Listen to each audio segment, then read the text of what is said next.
Listos para el reto de los teólogos. Pastora Marlina Arroyo, qué bueno que está acá. Buenos días, Fernan. Buenos días, Moraima. Buenos días, Juan Carlos. Y buenos días a toda esta audiencia preciosa que siempre está conectada con nosotros aquí en el reto de los teólogos, con 3 preguntitas interesantísimas del público.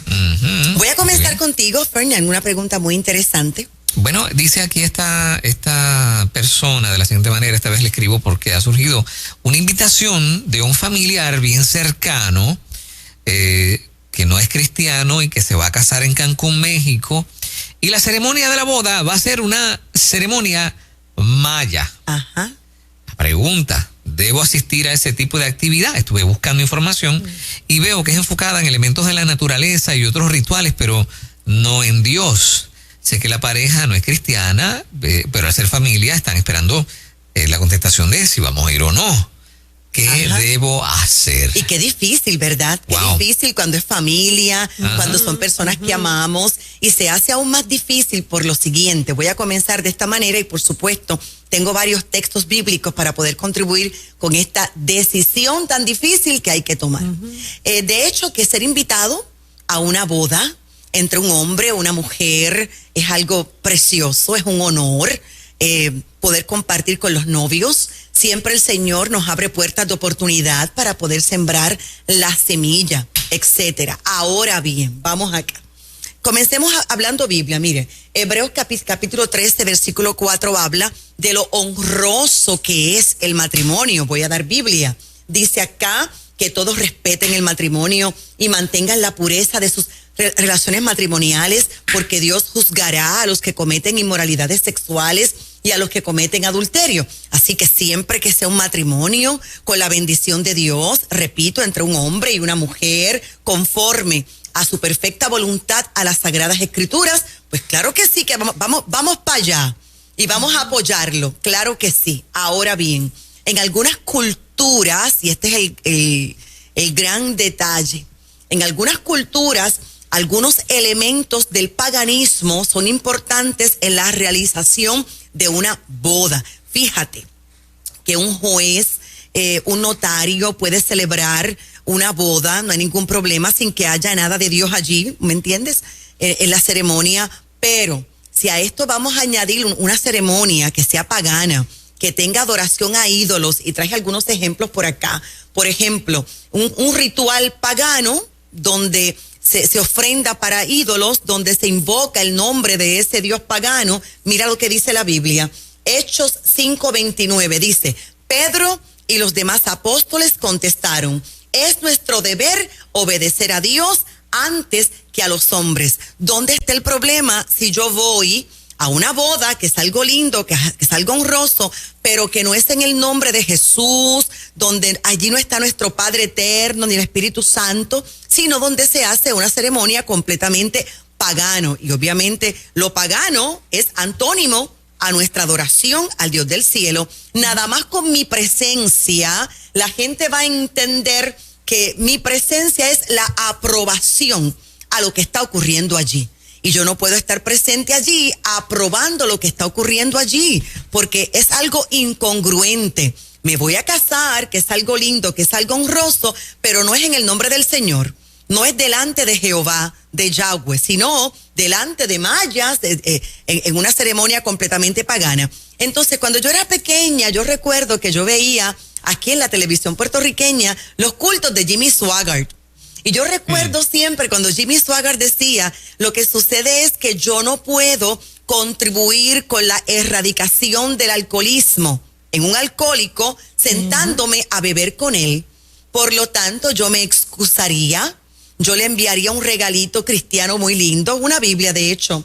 Yo le enviaría todo mi amor, mi bendición, buscaría la oportunidad de evangelizarlos, pero yo no estaría presente en una ceremonia maya, porque es incongruente con mi fe. Y fíjate que no solamente en bodas, escucha esto, Moraima, Juan Carlos Fernández y audiencia linda.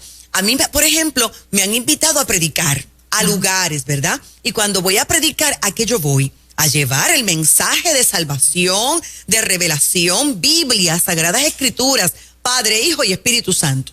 Y de repente me han dicho, y en este tiempo libre yo quisiera llevarla, invitarla a este lugar pagano. Y mi respuesta es que no, porque es incongruente.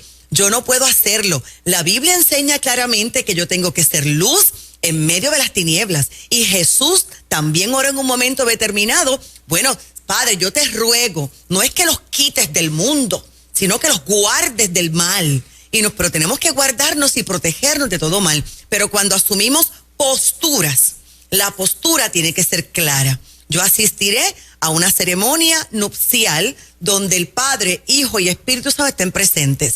Donde, voy a hablar más fuerte, donde Satanás esté presente e invocado, allí yo no voy a estar. Los dejé así como que, ok, fuerte, una postura fuerte, pero tiene que ser así. Y más yo que soy pastora, imagínate tú. Vamos con Juan Carlos, con la pregunta de Juan Carlos. Y esta pregunta llega de un pastor a quien amamos profundamente. El pastor Ramón Luis de la iglesia Levantando Ruinas en Carolina, Puerto Rico. Besos, bendiciones y saludos para usted y para su esposa, familia y congregación. La pregunta del pastor es diferencia entre novia y esposa del Cordero. Muy bien, aquí vamos. No, pastor, usted me ha puesto a trabajar, porque parece una pregunta sencillita y yo podría responderla fácilmente, novia, y después, luego de las bodas del Cordero, pues ya estamos casaditos y ya es la esposa, y habla de la iglesia. Pero aquí hay mucha profundidad. En la visión de Juan, registrada en Apocalipsis capítulo 19, versículos 7 al 10, Juan vio. Y dice la Biblia que Juan también escuchó la voz de una gran multitud celestial alabando a Dios a causa de las bodas del Cordero. Literalmente era la cena de las bodas del Cordero que estaban por comenzar. Ahora bien, el concepto de la cena y las bodas del Cordero es mejor entendido cuando nosotros entendemos los tiempos de Cristo y cómo eran las bodas en esta época particular. Muy bien, las bodas tenían 3 etapas, y yo sé que esto va a bendecir a mucha audiencia en esta hora, 3 etapas principales. Primero se hacía un contrato prenupcial, un contrato de matrimonio que tenía que ser firmado por los padres de la novia y tenía que ser firmado por los padres del novio también. Y de hecho, los padres de la novia pagaban como una ofrenda, como un dote al novio o a sus padres a causa de ese contrato prematrimonial. Y allí comienza la boda. Se llama el inicio de los esponsales. Y en este periodo aparentemente se encontraban María y José ya con el contrato previamente firmado y la ofrenda por la familia de María entregada cuando el ángel Gabriel se aparece con la noticia de que ella es la escogida por el Padre Eterno para hacer el tabernáculo de Jesús. Quedará embarazada por el poder del Espíritu Santo. Usted encuentra esta información en Mateo capítulo 1, verso 18 y en Lucas capítulo 2, verso 5. Ahora, esa etapa transcurría todo un año. Después de ese año viene la otra parte y es cuando el novio va acompañado por sus amigos varones. Imagínense en esta hora como una pequeña comitiva, una pequeña caravana. Y llega el novio y los varones a la casa de la novia y la novia ya está preparada porque la novia ya lo sabe. Regularmente era a la medianoche, escuche esto, a la medianoche. Y obviamente como es de noche, pues iban con antorchas encendidas. Vaya pensando en Jesús, bodas del Cordero, regreso de Cristo, las 10 vírgenes. Vaya pensando. Primera etapa, firmas contrato. Segunda etapa, va el novio a la medianoche con sus amigos a la casa de la novia. Esta costumbre, usted la puede ver en Mateo 25, versos 1 al 13. Y luego viene la tercera etapa de la boda, que era la cena de bodas, la misma cena de bodas que podría durar días, a veces hasta una semana. Por ejemplo, las bodas de Caná en Galilea, registrada en Juan capítulo 2, versos 1 al 2. Así que repasemos rapidito para ir a Apocalipsis. Boda de 3 etapas. Primero firmamos el contrato, se entrega una ofrenda, los padres están allí firmando. Segundo viene la comitiva, la pequeña caravana, novio y varones, antorchas encendidas, llegando a las 12 de la medianoche a la casa de la novia, quien está lista esperando. Luego, ceremonia nupcial, las cenas, las bodas que podían durar varios días. Con eso debidamente explicado, vamos entonces a Apocalipsis, porque allí está la celebración de las bodas del Cordero, y el Cordero es Jesucristo, y la novia es la iglesia de Jesucristo. Allí están en su tercera fase, lo que implica que ya las primeras 2 fases de estas bodas del Cordero ha ocurrido. ¿Cuándo comienza esta boda? Comenzamos la primera fase cuando cada creyente, cada uno de nosotros colocamos nuestra fe en Cristo Jesús. Ya comenzamos a tener relación con el Espíritu Santo y con Cristo. De hecho, hay un pago, hay una ofrenda pagada por el Padre Eterno. El Padre de la novia pagó ya el pago a través del sacrificio de Jesús en la cruz del Calvario. Ahí está la ofrenda, ahí está el derramamiento de sangre, y esa es la segunda fase. Ahora, nosotros somos la novia y ya hoy, 2023, ya tenemos un compromiso nupcial.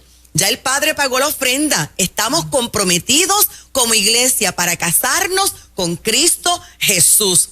Ahora, ¿qué es lo que falta? La segunda fase, que es cuando viene entonces Jesús en la búsqueda de la iglesia. Y recuerdas la canción de Shirley Lopresti, y a la medianoche llegó el esposo y las que estaban apercibidas fueron con él, y el aceite. A eso hace referencia, a una fase de la boda. Y ahora Cristo volverá por la iglesia, y la última fase es que allí estaremos en la cena, en las bodas del Cordero. Y los invitados a esas bodas no solamente es la iglesia de Jesucristo, nosotros, no, también está la gente del Antiguo Testamento, porque la Biblia habla de otros, y esos otros son los santos del Antiguo Testamento que van a ser resucitados en el segundo regreso de Jesús. También estarán los mártires muertos en la gran tribulación, como el ángel le dijo a Juan que escribiera. Y termino: bienaventurados los que son llamados a la cena de las bodas del Cordero. Amén. Por eso, novia y esposa en 3 fases. Excelente. Falta una pregunta. Vamos a la pregunta de Moraima, lo importante, ¿verdad? Antes de ir a la pregunta de Moraima, lo importante, sí, de poder entender cultura, tradición, para poder comprender mejor las Sagradas Escrituras. Ok, excelente. Por acá hay una pregunta, dice, no debemos odiar. Ajá. Pero ¿cómo se puede definir lo que podemos sentir contra el enemigo, el diablo? Santo Padre. Mira, cuando yo leí esta pregunta, la pregunta te lleva a una autoevaluación, a un autoanálisis, porque obvio que no estamos de acuerdo con el diablo. Y obvio que estamos haciéndole daño constantemente al reino de las tinieblas, pero no es con un corazón de odio. Cuando me examiné, yo dije, déjame pensar, yo lo odio como que no, como que ese sentimiento no está. Pero sí, vamos a definir la palabra odio y vamos a profundizar un poquito. Aquí está la definición: odio, sentimiento profundo e intenso de repulsión contra algo, contra alguien, que provoca el deseo de hacerle daño o el deseo de que le ocurra alguna desgracia. Bueno, pues al diablo como que no nos aplica esto, porque realmente, ¿qué mal le vamos a desear al diablo? Si ya el libro dice que el pobre diablo perdió la batalla, ya el libro negro dice, la Biblia establece que al pobrecito lo que le espera es, mire, azufre, fuego. Cuando el Padre lo determine, un solo ángel lo tomará, lo encarcelará. ¿Qué desgracia le podemos desear al diablo si ya él es un desgraciado? Ahora bien, bíblicamente hablando, hay aspectos positivos de la repulsión, de desechar cosas, de negarnos a cosas. Ahora, por ejemplo, es completamente aceptable aborrecer, repudiar, y pudiéramos utilizar hasta la palabra odiar aquellas cosas que Dios aborrece. Biblia, Salmo 97:10 dice: los que amáis a Jehová, aborreced el mal. Y de hecho, cuanto más cercana sea nuestra relación con el Padre Eterno, cuanto más cercana sea la intimidad con el Espíritu Santo, mientras más vida de oración, de alabanza, de adoración, más comunión con Él, más conscientes estamos nosotros como creyentes del pecado, de la maldad, de lo que Dios aborrece, de las consecuencias. Y de hecho, más conscientes estamos de los atributos del carácter de Dios y más enamorados estamos del Señor. Y obviamente más como Él, cada día más como Él. Sin embargo, el odio sí puede ser negativo cuando se trata del odio hacia los demás. Y este puntito sí que yo lo quiero tocar, porque el Señor mencionó el odio cuando habló en el Sermón del Monte. Dice Mateo 5:22, pero yo os digo que cualquiera que se enoje contra su hermano será culpable de juicio. Y el Señor aquí da una instrucción, y la instrucción es de que hay que reconciliarse antes de ir delante de la presencia del Señor y aún antes de presentar la ofrenda. Mateo 5, versos 23 al 26. Ejemplo, el acto del asesinato fue condenado, completamente condenado. Pero ahora Jesús dice que asesinato también es un pecado del corazón, que tiene que ver con el odio. Y todo acto, todo pensamiento en contra de nuestros hermanos, el Padre lo cataloga igual que un asesinato. Ahora bien, la peor situación que nos estamos encontrando, y por eso quise tocar este punto, la peor situación, recuerde que odio es un sentimiento profundo, intenso, repulsivo, que quiere causarle daño a otra persona o que desea en el fondo del corazón la desgracia de esa persona. Y yo he escuchado dentro de la iglesia de Jesucristo personas decir, fíjate que yo no le deseo mal a nadie, fíjate que yo no me alegro, pero eso le pasa por esto. Y esos corazones tienen que ser evaluados, porque la peor situación de un hombre es decir que es creyente, que ama al Señor con todas las fuerzas de su ser, y desear el mal y desearle el daño a un hermano en la fe. Y la palabra del Señor dice que tal persona que hace esto es mentiroso.